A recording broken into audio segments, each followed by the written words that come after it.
শিয়ালদা থেকে নিউ জলপাইগুড়ি আসার পথে দার্জিলিং মেল ট্রেনের এসি ফার্স্ট ক্লাস কামরা থেকে চুরি হয়ে গেল রাজগঞ্জের বিধায়ক খগেশ্বর রায়ের দুটি মোবাইল ফোন। জানা গেছে 21শে জুলাই কলকাতায় তৃণমূল কংগ্রেসের শহীদ দিবসের অনুষ্ঠানে যোগ দিতে গিয়েছিলেন তিনি। বুধবার রাতে ফিরে আসার পথে তিনি দার্জিলিং মেল ট্রেনে এসি কামরায় সফর করছিলেন। রাত আনুমানিক 2:30টা নাগাদ রামপুরহাট ও পাকুড় স্টেশনের মাঝামাঝি সময় তিনি ফোন দুটি রেখে শৌচালয়ে যান। ফিরে এসে দেখেন ফোন দুটি আর নেই। ঘটনার পরপরই তিনি রেল পুলিশকে বিষয়টি জানান। রেল পুলিশের পক্ষ থেকে খোঁজাখুঁজি করা হলেও মোবাইল ফোন উদ্ধার হয়নি। আজ সকালে নিউ জলপাইগুড়ি স্টেশনে পৌঁছে তিনি জিআরপি থানায় লিখিত অভিযোগ দায়ের করেছেন। বিধায়ক খগেশ্বর রায় জানান, আমি তৃণমূল কংগ্রেসের 4 বারের বিধায়ক, বহুবার ট্রেনে যাতায়াত করেছি, কিন্তু এমন অভিজ্ঞতা কখনো হয়নি। তাই পুরো বিষয়টি রেল পুলিশকে জানানো হয়েছে।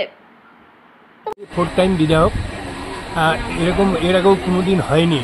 আমি 21শে জুলাই উপলক্ষে আমি 17 তারিখে কলকাতায় গিয়েছিলাম। গতকালেই আমার বিধানসভায় মিটিং ছিল 23 তারিখেই আমি গতকাল ডাউন 1, 2, 3, 4, 4 দার্জিলিং মেলে আমি আসছি। আমার কুক ছিল এসি ফার্স্ট ক্লাস কুক, দুইজনের কুক ছিল।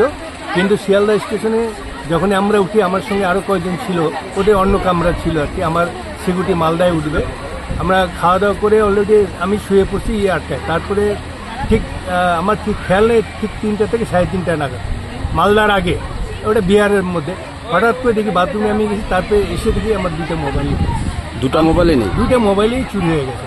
দেন ট্রেনে জিআরপিরা ছিল, জিআরপিরা আসলো, তদন্ত করলো, করলো। তারপরে আমি মালদার যে জিআরপি এবং আমি এনজিপি জিআরপিও একটা এফআইআর করেছি। আমি আবেদন করছি তাড়াতাড়ি যাতে ইমিডিয়েট মোবাইল দুটো পাওয়া যায়, উদ্ধার করা যায় চেষ্টা করি। কি বলবেন?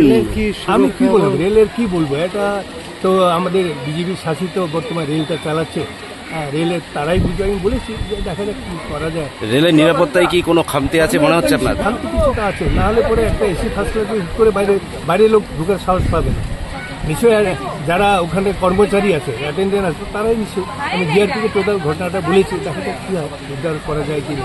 আমার একটা আইফোন ছিল, একটা দুটো মোবাইল, হ্যাঁ দুটো মোবাইলই চুরি হয়েছে। কত টাকা সমস্যা? সমস্যা এখন এই যে ফোন করতে পারতেছি না, আমার যে সিকিউরিটি মোবাইলেই সবাইকে ফোন করতে। ওই কামরাতে তো অন্য কোনো সাধারণ লোক এলাও না, যারা ভিআইপি তারাই, যারা